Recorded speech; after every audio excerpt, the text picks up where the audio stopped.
Hi guys, and welcome to Escape Wheel Watch Reviews. My name is Steve, and today we're going to be reviewing the MUN Origin number 51 Blue Edition.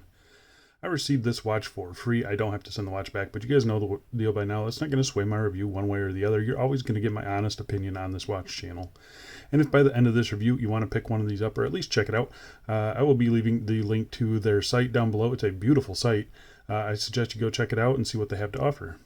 The price for this watch starts at around 410 US dollars. That's the current exchange rate. 380 euros is what they listed at. And currently in December, they will give you 10% off if you use the code MOON right here. So yeah, check that out as well. The watch comes in the two colorways that you can see here. I think they both look pretty good. I'm just not a huge fan of the gold. The watch case is made of 316L stainless steel. It has a sapphire crystal, a push-pull crown, a screwed-in case back, 30 meters of claimed water resistance, and the watch is powered by the Swiss Ronda 708 quartz moonphase. So the Origin 51, it's actually a collaboration effort over the span of 2 years between the brand and thousands of enthusiasts. The watch was launched on Kickstarter about a year ago and was named the third most successful watch on Kickstarter of 2022, and I can absolutely see why. The watch is gorgeous, and I think the project itself is really cool. And but what's the end product like, and should you buy it? Hopefully those are questions that I can answer and help you answer for yourself. So I say we get right into the full review, but before we do, as always, doing a quick wrist check. Just got this one in yesterday. This is the new Watch Dives WD-1577, I think, something like that, kind of their upgraded dive watch. So review for this one will be coming into the channel very soon. All right, so let's get into the dimensions. We've got a diameter of 36.1 millimeters, case thickness of 7.4 millimeters, 18 millimeter lug width, an overall case length of 42 millimeters, and on the supplied leather strap, the watch weighs about 41 grams. So the dimensions on this are actually really nice. 36 millimeters, 7.4 millimeters thick. They did have that on their website listed incorrectly at one point. It was listed at like 4 millimeters or something. So I believe that is just like the mid case. So total thickness is 7.4. They did fix that on the website, so that's nice to see. But nice compact lug to lug, a good weight. Yeah, and I think, you know, it wears really, really good. It wears like a 36 millimeter. It's pretty small on my wrist, but for a dress watch, I think it's excellent. It's really, really good. So I'm going to go outside right now and throw it on my wrist for you. And here we are on my 7.5 inch wrist, and as you can see, I mean, it's a very small watch for me. You know, I personally don't like these 36 millimeters anymore, especially when they're super thin like this. But if you get a smaller wrist, it's gonna fit you great, I think. Very happy with it. I think the case polishing is done nicely. We'll talk about it in a little bit. You got some curve down to the lugs there, so it hugs the wrist nicely, and I think all the little polished accents on the dial really do kind of pop out, so it looks really good in my opinion. Sadly, we don't have any direct sunlight, just a little bit of haze, and but you can see right here, really nice pop on that blue seconds hand. I think that looks excellent. Looks really, really good. There's plenty of AR coating as well, so I think it does a really nice job of cutting down reflections on the dial, and I think it just looks pretty darn good. What do you guys think? I'm gonna go throw it on a couple straps, and then we'll get back to this review. Here we are on a Milanese. This is just lifted off of a Seagull watch that I've had, so it was a little bit tight on me just because this one is a little shorter lug to lug than my last watch, but yeah, just to give you an idea of what it would look like. Very, very shiny watch and a very shiny bracelet. Looks pretty good though. And lastly, here we are on a blue nylon strap. There's 2 layers underneath the watch there. Really kind of dressed down this otherwise very dressy watch. So, yeah, I think it actually pulls it off pretty nicely. It's still a very dressy piece, but I think someone could pull that off pretty easily. All right, let's go back inside and let's get back to this review. All right, so let's talk about the case finishing on this. And the case finishing, very simple. It is a fully polished case, 100%. I don't see any brushing on this at all, but it's really nicely done. Polished bezel, polished case sides, polished tops to the lugs. Everything is done very nicely. It is a very mirror-like polishing. Yeah, it does look really nicely done in my opinion. I see no issues with it at all. Yeah, I mean, it's good. It's good. It's good. Like I said, I don't see any problems with it at all. Your crown here is very slightly signed. Again, it's a teeny tiny crown, but it is signed with kind of that, if you look in between the U and the N on the dial there, Gonna have those two triangles that are pointing at each other. It's pretty cool looking logo in my opinion, and yeah, I like the sign crown.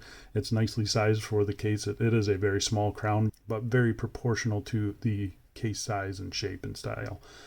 So I'm pretty happy with the case finishing on this thing. It's nothing fancy, but it doesn't have to be. It's a fully polished dress watch, and I'm completely fine with that. Flipping it over to the case back here. Really interesting case back. You do have a spec sheet around the outside, and there's your 4 screws holding on the case back. Yeah, really interesting case back. Nice etching there. You kind of have this looks like a sand crab monster. A couple wolves howling at a moon or a sun.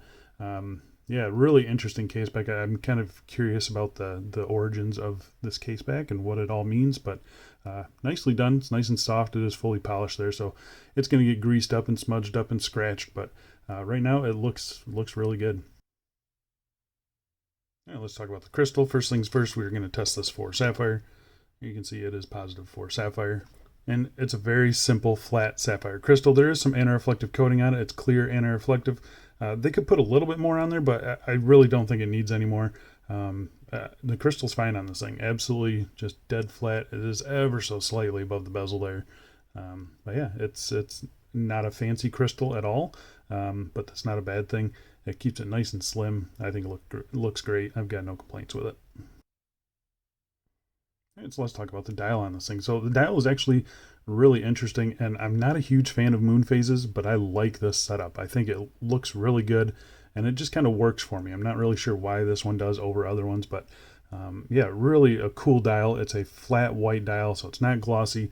There's no texture to it at all, except for you can see the ring here that has the 24-hour track on it. That does have kind of little concentric rings in it. It's very, very subtle. You don't really notice it very much. Other than that, though, it's just a plain flat white dial.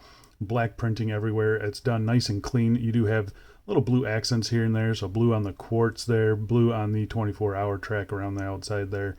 You do have applied baton indices at some of the hour markers there. You can see the 12, 3, and 9 o'clock don't have it. The 6 o'clock does have a double baton, which is kind of unusual. I'm not really sure why they did it that way, but again, it all just kind of works for me. It's very unique and interesting, and I actually really like it. You can see here the handset that they used. It is a nice faceted leaf style handset, really nicely sized. It reaches right out past the minute track. The hour hand reaches right to the inside the track of the applied indices. So I think the hands that they used are perfect. Really, really happy with that. The seconds hand here, nicely blued. I don't believe that's painted at all. I'm not convinced that it's heat blued, so I'm thinking it's chemically treated blued. But I think it looks really good. It's nice and clean. Really, really nice and clean. So yeah, I love the handset on this thing. The moonphase disc here, you can see here, it's a very dark blue with silver printing. It's a pretty simple moon. They didn't put any detail on it. It's just a circle. The stars there, they do have a little bit of detail to them, but I mean, it's a very simple moon phase. I kind of wish they would do a little extra with that, a custom moon phase disc or something that, something that sets this apart from something else. As it is, again, it's super clean and visually appealing in my opinion, but they could have put a little bit more effort into that in my opinion. Down here at the 6 o'clock, this is probably one of my favorite parts of the dial, is the branding. I like the moon branding. Quartz is fine. And then the little circular date cut out there at the 6 o'clock position. And I'm going to show you some of the other, and I'll show you some of the other dates here. You can see it is pretty much spot on as far as alignment goes. Really happy with the alignment on it. But yeah, I think the dial itself looks really good. There's no lume to speak of, so we won't talk about that. But yeah, I think the dial is definitely the star of the show. It looks really, really good. Everything's applied nicely. The hands are nice and clean. There's no fluff under the dial or anything like that. Yeah, really, really happy with the dial. It's very unique, but very well executed. All right, so let's talk about the movement in this thing. So the movement, again, is the Swiss Ronda Quartz 708 moon phase. The movement accuracy on this one, it is stated as minus 10 seconds to plus 20 seconds per month, so that's fine. That's nothing out of the ordinary. Battery life is about 5 years. That is actually pretty good. So yeah, I'm pretty satisfied with it. I couldn't find a whole lot of other information about the movement that would be of interest to you guys, but the movement it's fine. I've got zero complaints with it. Other than the fact that there's no quick set for the moon phase. So the only real way to set the moon phase is to move the hands around and around and around until you get the current moon phase. So it takes a while to set it up, but I did find a little hack, which I'll show you here in a little bit. So again, it is all operated by this 3 o'clock push-pull crown with a little logo there. Again, teeny tiny crown, but it works fine. So I'm going to show you what I did to set the moon phase a little faster than, going around and around and around. So to set the moon phase, you pull it out, and then you roll it to midnight here. You can see it's about to tick over. So it's not an instant snap over, but it is a pretty close. It doesn't snap over at, an hour and a half beforehand. It's just 15 minutes. It starts moving. So when you see this here, there you can see the moon phase move over. So once it's moved over, you can roll it back, and you're not going to be able to hear it, but I can hear it. There's a little click right there, and that tells me that the moon phase disc has engaged again. I can move it forward past midnight and it'll move again. So I'm going to show you here, right there. So that's the easy way to set it. You just kind of bounce back and forth between 10 and midnight, and you'll eventually set it. Once you get it all set, you change the date. It does have a quick set date, which I showed you earlier. Everything functions as it should, though. Really nice and smooth. I've got no real complaints. It does hack, which is nice and expected. So yeah, the movement in this thing, it's nothing fancy. It's a fairly cheap movement. If you ever need to replace it, it's like a $20 movement, I think, something like that. So it's not a fancy movement at all, but it's got some pretty nice specs. 5-year battery is pretty awesome, and then the 29.5-day moon phase, even better. So yeah, really happy with that. It's not just a day indicator. It is a true moon phase. So yeah, it's a good movement. I've got no complaints with the movement at all. So let's talk about the strap on this thing. So the strap is actually pretty nice. It is a dark blue. It's got a nice texture to it. Really nice, kind of soft and padded up here. It is 18 millimeters. It tapers down to 16 millimeters at the holes and at the buckle. It has conformed very nicely to the wrist. It has quick release pins there. It is moon branded. Yeah, the buckle is also a moon branded, fully polished buckle, matches the case nicely. It's not anything special. Again, it's just a very simple standard Tang buckle, but it gets the job done. It's just nothing fancy. One floating keeper, one stationary keeper. All the stitching is done very nicely. It's a nice strap. I actually like it a lot. Again, it's conformed nicely and to my wrist and done it pretty quickly. So I haven't worn this thing too much, probably 2 days or so of on wrist. But yeah, the strap is wearing in nicely, and I do like it a lot. I think it looks good. So there you go, guys. That is the MUN Origin 51 Blue Edition. It's a really nice watch. I'm going to say that. It is a very nice watch. I know people watching this channel are going to bark at the price. It is what it is. I've given you all the details. There's nothing wrong with this watch. So if you're looking for a watch that looks exceptionally well, I think it's very well built. I think the finishing is done nicely. The movement is nice. It's a Swiss movement with 5 years of battery life, of true moon phase.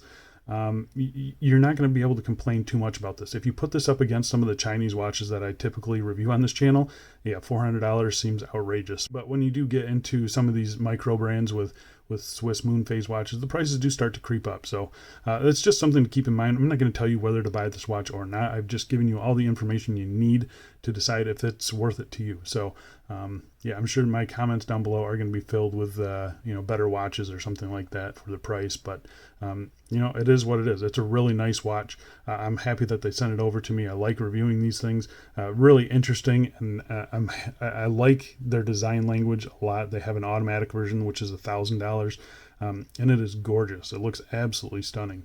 And it's a little bit bigger. So if I'm going to pick up one of those, I'd probably pick up that one just because it is a automatic movement, a little bit bigger for me. So, but yeah, really, really nice looking watch. Very, very happy with this thing. I think that's it for me. Thanks a lot for watching, guys, and I'll see you in the next one. See ya.